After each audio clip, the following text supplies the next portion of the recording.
Imagine करो, आप किसी को फॉलो कर रहे हो। एक आदमी, एक हस्बैंड, एक एम्प्लॉय। केस सिंपल होना चाहिए। Cheating, affair, double life. पर अगर मैं आपको बताऊं, चीटिंग तो दूर की बात है। ये आदमी रात को किसी और चीज के लिए निकलता था। कुछ इतना डार्क, इतना डिस्टर्बिंग कि मेरे 12 सालों के एक्सपीरियंस में मैंने कभी ऐसा नहीं देखा। मेरा नाम एलेक्स है। मैं 12 साल से प्राइवेट इन्वेस्टिगेटर हूँ। और जब मैंने रात को एक स्टोरेज यूनिट के अंदर सुना, उसके बाद मुझे एक बात समझ आ गई। हर कोई चीटिंग नहीं करता। कुछ लोग कुछ और ही करते हैं, और वो ज्यादा बुरा होता है। हर केस की कहानी जो होती है, वो एक क्लू से शुरू होती है।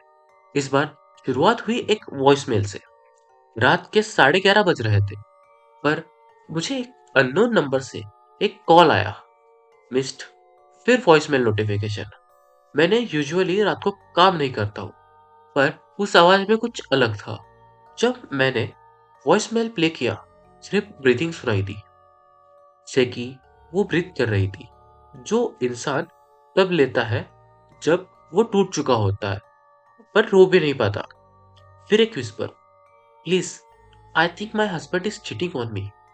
आई don't know who else to call. 5 second का डेथ साइलेंस। फिर उसकी आवाज आई, क्रैक और ब्रोकन।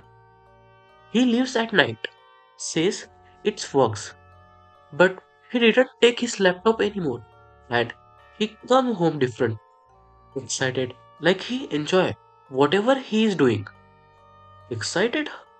चीटिंग केस में लोग टायर होते हैं, गिल्टी होते हैं, नर्वस होते हैं, बट एक्साइटेड वो कोई और बात होंगी। अब वॉइसमेल खत्म हुई। नाम नहीं बोला था, बस नंबर था। मैंने कॉल बैक किया। हेलो। वो आवाज अभी भी हिल रही थी। Hi Alex, here, private investigator. आपका वॉइसमेल आया था। Oh my god, I didn't mean to call this late. It's fine, मैंने बोला। नाम? Marisa. We spoke for a minute, लेकिन उस 1 मिनट में मुझे एक चीज क्लियर हो गई थी। ये चीटिंग केस नहीं है। इस वुमेन को अपने हस्बैंड से डर लगता है। हम नेक्स्ट मॉर्निंग कॉफी शॉप में मिलने वाले थे। और सही बताओ, उस रात ने मुझे सोने नहीं दिया। मॉर्निंग 9:30 बजे, कॉफी शॉप वाइट। मैं बूथ में बैठकर वॉल से बैक सपोर्ट ले रहा था। हैबिट। फिर बिल्कुल 1 मिनट बाद डोर की बेल बजती है। मरीसा आती है अंदर। एक स्लिप टायर लुकिंग वुमेन, जिसकी आंखें लाल थी, shoulder stiff, fingers frozen on first trap. एक किसान जो रोज डर के साथ उठता है। You came, she whispered.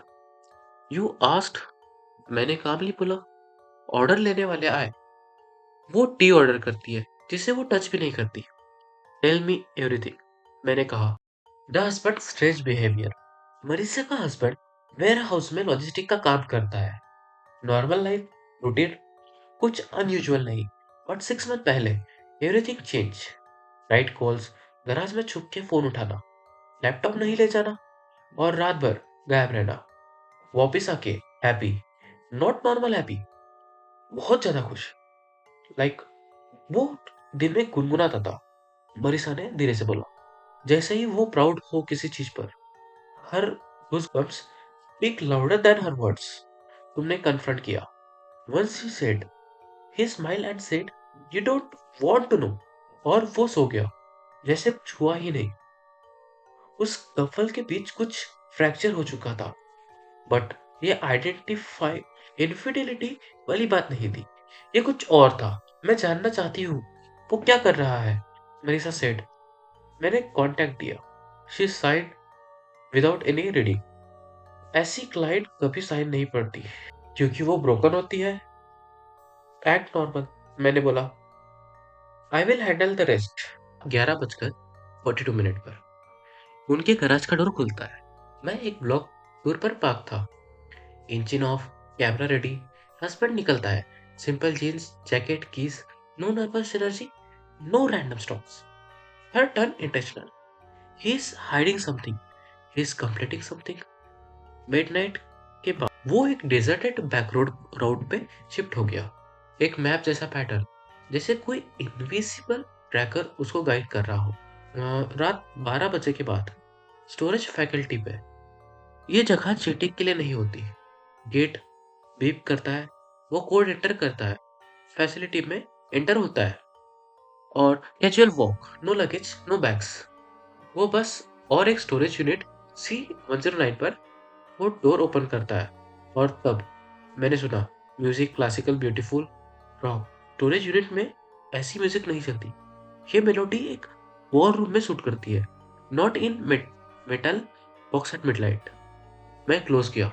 चारों तरफ साइलेंस था, एक्सेप्ट म्यूजिक और a voice, a scared crying voice, please please don't. मैं फ्रीज हो गया। फिर एक और वॉइस, हस्बैंड की, काम सॉफ्ट स्मूथिंग, रिलैक्स। म्यूजिक के ब्रेक में मैंने एक और साउंड सुना, अहम। वो आदमी क्लासिकल ट्यून के साथ हम कर रहा था, परफेक्टली रिदम, परफेक्ट पिच, जैसे वो म्यूजिक के अंदर से आ रही हो, स्पीकर से नहीं। टूट रैटल होती है। मैं एक कॉर्नर के पीछे छिप जाता हूँ। वो बाहर जाता है, लॉक लगाता है और कैजुअल वॉक करके कार तक जाता है और हमिंग, ऑलवेज हमिंग। ये कोई सीक्रेट नहीं था, ये उसका रिचुअल था, उसकी हॉबी, उसके रात की खुशी। मैंने उसे जानने का वेट किया। Facility silent. फिर मैं धीरे से यूनिट के पास गया, लॉक टच किया, cold metal, silent inside, too silent. मैं वहां खड़ा था जब मेरी स्पाइन में हवा जैसी घुस गई। आई wasn't following a cheater, I was following a predator. The confrontation, he was waiting for me. जैसे ही मैंने लॉक की तरफ हाथ बढ़ाया, मेटल क्लग हुआ और जब मैंने ढूंढा, he was behind me. No sound, no footstep, just there. Before I could react, flash, knife, cheek पर एक शार्प कट, प्लेन एक्सप्लोडेड। मेरी फिंगर्स रेड हो गई। वो नाइफ को देखता रहा, जैसे कोई ज्वेलर डायमंड को एग्जामिन करता है। My wife thinks I am a cheater, he calmly said. That's true. That's cute. He stopped closer. He stepped closer. You please never bring weapon. That's why you are so useful. मेरी heartbeat बढ़ गई. See, now your blood is on my knife and you prints on my lock. If anything happen, he smirked. It will look like you broke in. My blood ran cold. You understand, right? He said. Not a question, a command. Continue reporting to my wife. Tell her you are investigating. और जब मुझे तुम्हारी जरूरत होगी, I will contact you. वो car में बैठा, gate खुला और वो हमिंग करता हुआ ड्राइव कर रहा था। वो क्लासिकल मेलोडी जो मैं कभी नहीं भूल पाऊंगा। म्यूजिक नहीं, कन्फेशन थी। The realisation, he wanted me there. उस रात मुझे एक बात क्रिस्टल क्लियर हो गई। वो नहीं चाहता था कि मैं उसको पकड़ूं, वो चाहता था कि मैं उसको फॉलो करूं। वो चाहता था कि मैं इन्वॉल्व हो जाऊं इसमें, रिकॉर्ड में, स्टोरी में, क्राइम में। जब कोई चीटर पकड़ा जाता है, वो पैनिक करता है। वो आदमी प्रिपेयर था। दिस वॉजंट एन एक्सीडेंट, ये एक सेटअप था। वो मुझे कहीं ना कहीं चाहता था। मनीषा ने चीटिंग के डर से फोन किया था, पर चीटिंग स्टोरी में सबसे नॉर्मल चीज होती। जो मैंने स्टोरेज यूनिट के अंदर सुना, जो मैंने उसकी आंखों में देखा, जो कामनेस उसके नाइफ पकड़ते हुए दिखाई, that was not the behaviour of a cheater, that was the behaviour of a Hunter. और अब हंटर ने मुझे मार्क कर दिया है। आज तक मैंने 1000+ केसेस हैंडल किए हैं, लायर्स, थीव्स, चीटर। पर वो आदमी एंटायरली डिफरेंट स्पीसीज का लग रहा था। एक आदमी जो रात को स्टोरेज यूनिट में कैजुअल क्लासिकल म्यूजिक बजाकर कुछ करता है किसी के साथ, और अब उसने मुझे कहा है, यू आर इन्वॉल्व नाउ। ये सिर्फ बिगनिंग थी।